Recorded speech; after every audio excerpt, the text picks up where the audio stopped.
Channel आप देख रहे हैं आपका और हमारा प्यारा सा यूट्यूब चैनल शिक्षा बोर्ड। हम कर रहे हैं क्लास 10th का chapter 11 area related to circle. इसका एक्सरसाइज पहले एक्सरसाइज का क्वेश्चन नंबर 5। जो भी बच्चा इस चैनल पे पहली बार विजिट कर रहा है, चैनल को सब्सक्राइब करें, वीडियो को लाइक करें और अपने दोस्तों के साथ शेयर करें।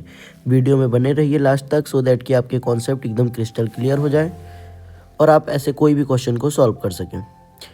तो देखिए क्वेश्चन है हमारा, in a circle of radius 21 centimetre. एक सर्कल है जिसका रेडियस है 21 सेंटीमीटर, यानी सेंटर से अगर मैं एक लेंथ खींचता हूँ तो उस लेंथ का जो रेडियस होगा वो 21 सेंटीमीटर है। An arc subtend an angle of 60 degree at the centre.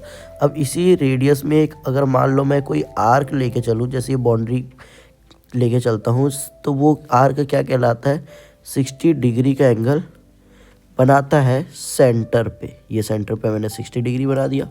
हमें क्या बताना है, लेंथ ऑफ आर्क बताना है। ठीक है, तो देखिए इस क्वेश्चन को कैसे करेंगे। सबसे पहला है, इसको मैं नाम दे देता हूँ।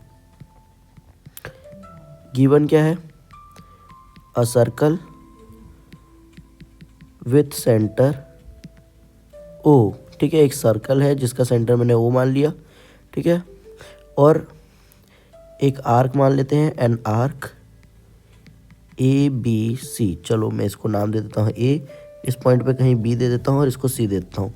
तो आर्क के लिए इस टाइप का ऊपर से लगाया जाता है।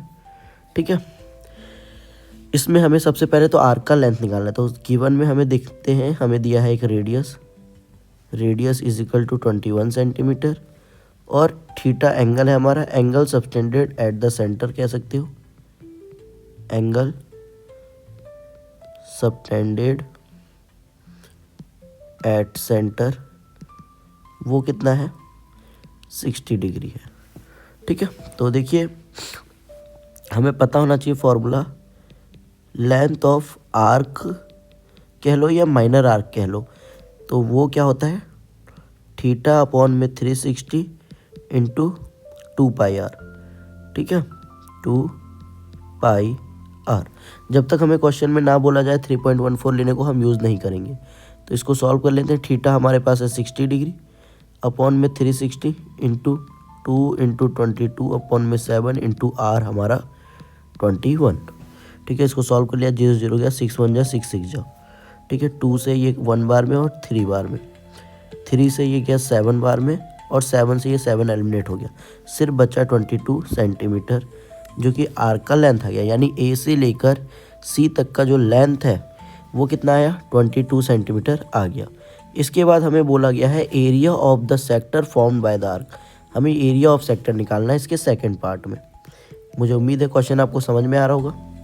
देखिए एरिया ऑफ सेक्टर बहुत इजी है, सिर्फ फॉर्मूले बेस्ड है क्वेश्चन। देखो एरिया ऑफ सेक्टर वो क्या होता है आपका, theta upon 360 into pi r square. ठीक है, थीटा कितना है 60 डिग्री, अपॉन में 360 डिग्री इंटू पाई क्या है 22/7 इंटू आर है आपका, आर कितना था 21, रेडियस 21 है ना, 21 का स्क्वायर यानी 21 इंटू 21। इसको सॉल्व कर लिया, ये आया 1/6, 2 3 जा 6, 2 1 जा 2 1 जा।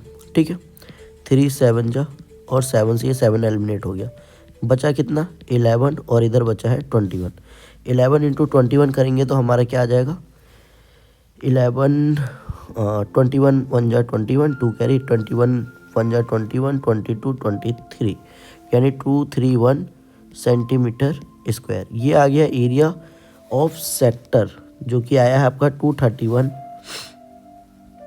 ठीक है, अब हमें क्या निकालना है, एरिया ऑफ थर्ड पार्ट कह रहा है area of segment formed by corresponding chord. अब अगर इस कॉर्ड को अगर मैं क्या करूँ, ए से सी को ज्वाइन करता हूँ इस फिगर में, तो यहाँ पर मुझे एक कॉर्ड मिल जाता है। इस कॉर्ड के द्वारा जो ये एरिया डिवाइड हुआ है यही हमारा क्या कहलाता है, सेगमेंट कहलाता है। इसी सेगमेंट का एरिया निकालना है। तो देखिए ये कैसे निकालेंगे, एरिया ऑफ सेगमेंट। ठीक है, तो कभी भी एरिया ऑफ सेगमेंट निकालना है तो देखो मेरे पास ये सेक्टर का एरिया है, यानी कि ये ओ से लेकर ए बी सी ये पूरा एरिया है मेरे पास। अगर उसमें से मैं ओ ए और सी यानी ये ट्राइंगल माइनस कर दूं तो क्या मिल जाएगा मुझे, ए बी सी का लेंथ मिल जाएगा। ठीक है, देखिए इसको क्या कर सकते हैं, इसको करने के दो तरीके हैं, या तो मैं एरिया ऑफ ट्राइंगल सीधे सीधे निकाल लूँ या मैं एक इक्विलेटरल ट्राइंगल का फॉर्मूला यूज़ कर लूँ। तो एरिया ऑफ सेगमेंट निकालने के लिए आपको करना क्या होता है, सबसे पहले आपको पता होना चाहिए एरिया ऑफ सेक्टर, ठीक, जो हमने निकाल लिया। फिर उसमें से हम माइनस करते हैं area of triangle, area of triangle. तो सेक्टर में से एरिया ऑफ ट्राइंगल माइनस करोगे तो आपको फाइनल आंसर मिल जाएगा, जो कि एरिया ऑफ सेक्टर हमने निकाल रखा है और एरिया ऑफ ट्राइंगल हम निकाल लेते हैं पहले। तो मैं अलग से ही निकाल रहा हूँ एरिया ऑफ ट्राइंगल। कौन सा ट्राइंगल है हमारे पास, ओ ए सी ट्राइंगल, ओ ए सी, इसको ओ तो लग ही नहीं रहा, ओ ए सी, वो क्या होगा। अब देखो यहाँ अगर ध्यान से देखें तो ये एंगल 60 का है ना, और अगर आपको पता हो तो ये 21 है तो ये भी 21 है, यानी आइसोसेलेस जैसा हो गया। अब जिस साइड किसी ट्राइंगल के अगर दो साइड बराबर लेंथ के होते हैं तो उनका जो एंगल होता है ना वो भी बराबर होता है, यानी ये भी जितना होगा उतना ये होगा। अगर ये 60 है तो अब मुझे पता है कि ये 60 होगा तभी ये 60 होगा, और तीनों को मिला के 180 होता ही है। तो यहाँ ये एक इक्विलेटरल ट्राइंगल बन गया, और इक्विलेटरल ट्राइंगल का एरिया होता है √3/4 साइड स्क्वायर। ठीक है, और साइड यहाँ क्या है 21, तो इसमें मैं डायरेक्टली यही फॉर्मूला यूज़ करूँगा, √3/4 × 21 का स्क्वायर। 21 का स्क्वायर आपको नहीं आता तो पता ही होना चाहिए, मल्टीप्लाई करके निकालते हैं। वैसे मुझे आता है, याद है, 21 का स्क्वायर होता है 441। ठीक है, तो ये आ गया आपका 441 √3/4। अब मैं क्या करता हूँ, सिंपली इसको फॉर्मूले में पुट कर देता हूँ। हमें पता है कि area of sector minus area of triangle, area of sector कितना आया है 231 आ रखा है, तो एरिया ऑफ सेक्टर रख देते हैं, area of segment is equal to area of sector,